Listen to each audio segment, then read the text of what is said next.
and for coming out here with us. Do be aware of Johnny Law out there. We've already got stopped once. So keep them low, keep them slow.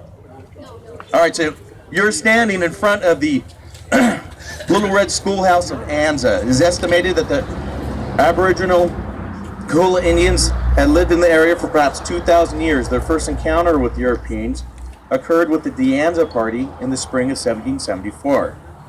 Anza called the valley San Carlos, later to be known as Cooloola Valley. In the early 20th century, the town was known first as Baptistite.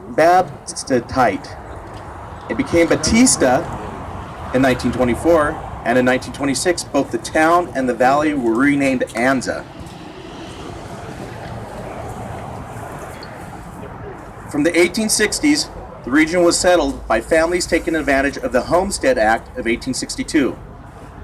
From 1909 to 1913, over 50 homestead claims were filed. In February of 1913, the Hamilton School District was formed, named after one of these early influential settlers, James Uncle Jim Hamilton.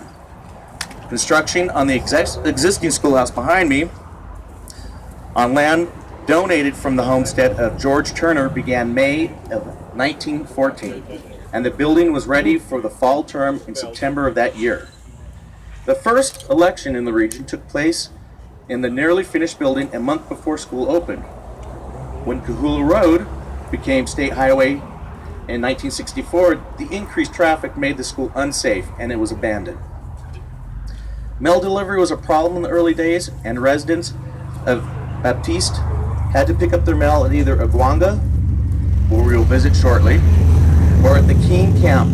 A post office was finally established in Baptiste in 1913. Since no members of the Turner family, to whom the land was to revert to when they weren't using the school anymore, could be located, the land and the schoolhouse were auctioned off in 1964. They were obtained by James Miner, who donated them to the Anza Civic Improvement League, which is our host for this party of the tour. And gentlemen, we have a tip jar here. Make sure you fill it in full. Where's the jar? Right in here. Yeah. It is inside, so as you go through and view the schoolhouse, drop some red dollars into the tip jar. The schoolhouse has since been used for church and Sunday school meetings, elections, and community gatherings. It became a library for a while, served again as a church, and a meeting place of the Anza Valley Chapter of Commerce, and then a private school. All this information came from the Anza Civic Improvement League website. Britt Skilton, who owned a horse ranch nearby, lived in Anza until his death in 1997. The 2010 census shows this population here as 3,014 human souls.